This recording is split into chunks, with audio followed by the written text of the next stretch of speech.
Oke semua, di video kali ini kita akan mereview ya sedikit dari desain UI UX dari desainer kita, Mas Haris. Kebetulan kemarin kita dikontak oleh salah satu perusahaan yang bergerak di bidang kursus dan lain sebagainya. Mereka minta untuk dibuatkan website plus sistem untuk pembelajaran secara daring gitu ya. Jadi pembayaran secara online, kemudian pembayaran kemarin kalau nggak salah pakai payment gateway-nya Mitran gitu. Jadi alurnya itu dia daftar, setelah itu pilih paket, pilih materi, berapa kali pertemuan, setelah itu integrasi dengan Google Classroom juga dan lain sebagainya. Dan materi-materi ada di sana. Mereka mendaftar dan login dari Google dan login dari Facebook. Setelah itu terdaftar, baru dia setelah payment selesai otomatis terconfirm secara otomatis dari Mitran, baru dia bisa mengakses materi-materi plus jadwal pembelajaran hari apa saja. Nah, ini Mas Haris kebetulan sudah balik. Nah, itu komputernya tuh komputernya layarnya double. Nah, ini kita coba review hasil yang tadi dikirim ke saya, bilang Pak ini sudah selesai, untuk desainnya tolong dikoreksi. Oke, kita akan koreksi ya. Ini sambil koreksi sambil kita perlihatkan ke teman-teman desain UI UX untuk websitenya, belum untuk aplikasinya. Ini kita mulai dari home. Jadi seperti ini, dari home saya besarkan sedikit ya. Oke, ini jadi menunya kemarin request ada tentang produk, harga, blog, sama login ya. Login baru dia masuk ke sebuah sistemnya. Nah, kelihatan nggak sih? Kelihatan ya? Kalau nggak kelihatan saya perbesar nih. Kelihatan ya? Ini desain UI UX, desain UI lah. Itu UX-nya belum. Ini baru UI saja. Jadi, British 8, English kursus. Oke, fontnya juga sudah oke. Ini ada shadow-nya sedikit, sudah cakep ya, sudah bagus. Ini row 1, 2 kolom. Oke. Nah, CTA-nya di sini 3 keunggulan boleh, oke. Kemudian alur registrasinya seperti ini. Oke, klik selengkapnya tadi dibilang kalau klik selengkapnya ini shadow, ini kalau nggak salah kalau diperbesar. Oh iya, shadow.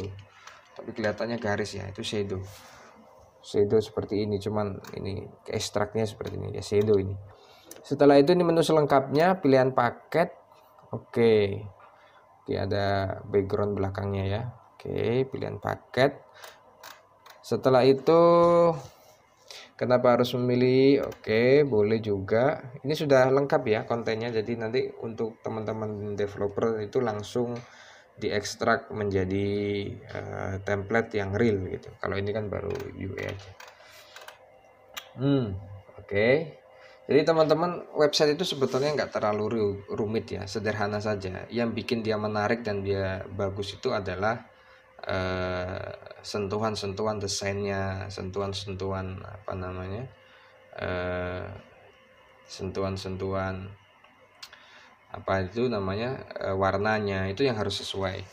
Nah, itu ditentukan dari mana? Teman-teman biasanya ditentukan dari ID color dari perusahaan atau klien teman-teman. Misalnya ini ID colornya kan kurang lebih 2 ya, 3 biru, putih, sama kuning gitu ya. Jadi jangan keluar dari situ. Kalau teman-teman keluar dari situ nanti nggak balance dengan ID colornya. Kalau perlu nanti minta logo identity atau logo guidance-nya diminta, kalau warna ini bisa dikombinasi dengan warna apa, jadi sesuai. Oke, ini home. Oke ya, kenapa harus memilih kami? Apa kata mereka? Boleh. Setelah itu penutupan artikel, kemudian call to action. Oke, cakep ya. Oke, develop by webzit.com. Nah, nanti kita lengkapi ini, bisa developer by webzit.com. Ini untuk halaman home-nya. Oke ya, keren ya. Nanti menurut teman-teman seperti apa? Nanti teman-teman sampaikan aja di kolom komentar. Kalau menurut saya, karena kemarin saya juga sempat dampingi sebentar sih, sudah oke. Ini tuh halaman about-nya simple juga, oke. Nah, ada satu poin ya untuk teman-teman juga. Kalau pasar teman-teman semua itu Indonesia, maka saya usul dan saya punya pandangan tersendiri masalah itu, sebisa mungkin gunakan apa namanya, foto-foto atau apa yang memang dia identik dengan market. Kalau ini kan masih foto-foto orang luar, tapi kemarin kita tanya ada nggak Pak foto-foto dan lain sebagainya bisa kami ambil. Sementara ini belum ada katanya. Nanti kalau sudah dia mau tagging video dan foto dulu, karena dia menunggu itu, jadi kita bikinkan sementara. Oke, pembelajaran via Zoom bagus. Nah, oke, kurikulum dan silabus. Meeting Zoom via satu meeting record. Oke, nah nanti ini tinggal diganti aja itunya apa namanya, fotonya setelah di tagging. Oh ya, terus banyak teman-teman banyak bertanya kemarin waktu saya beberapa kali ngisi pelatihan itu, nanya begini, Pak, sebetulnya berapa sih standar ukuran nih?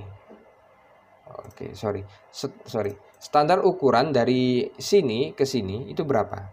Kalau kita di website itu tergantung dengan permintaan dan jenis desainnya. Kalau flat seperti ini kan masuk kategori flat ya. Kalau full width memang full, betul-betul full satu halaman penuh gitu ya. Tapi itu untuk beberapa website yang memang di desain khusus untuk seperti itu, nanti saya kasih contoh-contohnya kalau sempat. Nah, kalau ini berapa? Kalau kita biasanya standar dari ujung sini sampai ujung sini jangan lebih dari 1200. 1200 itu udah lebar banget kalau yang sifatnya website seperti ini. Kalau 1200 itu lebar banget, karena nanti kita sesuaikan dengan device yang kecil-kecil itu. Contohnya kayak apa namanya, notebook sih masih aman ya, atau ini ya apa, bukan laptop, yang kecil itulah, saya lupa itu. Nah, itu biasanya nanti akan tampilannya akan sedikit merapat, mepet kanan kiri. Jadi kalau bisa, kalau ini dari ujung ke ujung kita anggap layar itu lebarnya 1400 gitu ya, 1400, maka kita bikin 1200. Atau lebih detail lagi adalah 1150 maksimal panjang kalau yang kita ya. Bawah ini berapa? Bawah ini kita biasa pakai maksimal 90. Ini 90 pixel ya, PX ke bawah dari atas sampai ini tuh 90. Nah, untuk raw, ini kan satu raw, dua raw gitu ya. Raw pertama, raw begini, ini biasanya kita kondisikan dengan desain dari masing-masing yang kebutuhan. Kalau desainnya standar, biasanya kita kalau pakai HP komputer kan segini. Jadi satu fokus untuk satu raw. Layar ini satu raw. Bang, nanti kan kepanjangan, besar-besar scrollnya. Memang saat ini model seperti itu. Kalau kita bikin kayak berita yang rapat-rapat, kurang bagus saat ini ya. Nah, satu scroll untuk satu fokus seperti ini. Nah, oke ya, tapi memang sesuai kebutuhan. Oke ya. Nah, udah standarisasinya seperti itu. Nah, oke ya, baru putar. Tapi teman-teman bisa sesuaikan. Oke, ini untuk about-nya. Ini untuk produk. Produk juga sama. Kalau kita zoom kan seperti ini jadinya. Tuh. Kalau kita bikin full satu halamannya. Kalau ini punya saya LG yang IPS yang lebar, jadi kelihatannya seperti ini. Cakep ya. Oke, warnanya juga seimbang karena warna dia putih, biru dan kuning. Nggak bisa keluar dari situ, nggak bisa dikeluarkan dari warna itu. Oke, saya udah cek sih sebetulnya, jadi saya tinggal ngeliatin aja ke teman-teman bahwasanya oh, bikin website itu harus didesain begini dulu, baru diekstrak ke CSS dan diekstrak ke backhand dan front endnya seperti apa. Oke ya. Kemudian ini press list. Oke, press list bawahnya call to action. Oke. Nah, seperti itu contoh dari desain UI UX-nya. Tuh. Simple ya. Pokoknya kalau sudah seperti yang saya sampaikan kemarin, proses untuk pembuatan website itu kan diawali dengan beberapa runtutan, itu jangan sampai dilewati. Karena apa? Kalau dilewatkan atau salah satu dia tidak terakomodir, nanti teman-teman akan mendapati stuck di perjalanan. Entah itu konsep desainnya tidak sesuai, atau memang websitenya kurang sesuai dengan ID colornya, atau ada beberapa konten dan menu yang tidak dimunculkan karena memang tidak terdata, maka harus dipastikan dulu seperti ini. Nah, dari sini nanti teman-teman yang teman-teman programmer akan langsung mengekstrak. Nah, kalau sudah jadi seperti ini, teman-teman bisa bayangkan kan, kalau sudah jadi seperti ini, mungkin dalam waktu 3 hari sudah bisa selesai. Karena kita untuk mengerjakan seperti ini kan, untuk desainer UI UX kan biasanya satu project 1 orang. Sulit kalau desainer UI UX itu untuk satu project 2 orang, kecuali project besar kita bagi per modul. Kalau sebatas website mungkin 1 orang cukup ya. Kalau 2 orang sampai 3 orang nanti idenya berbeda-beda, sehingga tidak selaras antara halaman 1 dan halaman terakhir. Kecuali teman-teman sudah punya guideline-nya. Ini ukurannya harus sekian, ini sekian. Kalau sudah punya guideline, itu mau dikerjakan 10 orang juga oke. Tapi belum ada guideline, 1 orang 1 website gitu kan. Nanti mockup untuk aplikasinya Mas Ilham yang akan bikin, nanti akan saya coba perlihatkan juga pakai Figma nanti. Cuman belum selesai. Kalau ini pakai XD. Tadi mau saya lihatkan XD-nya, cuman komputernya sudah mati dan males juga mau buka lagi, jadi saya tampilkan PDF yang udah dikirim ke klien aja seperti ini. Dan ini sudah oke, ini udah siap develop. Oke ya, ini about, oke, ini produk, price list, apalagi belum nih, harga, blog sih gampang ya.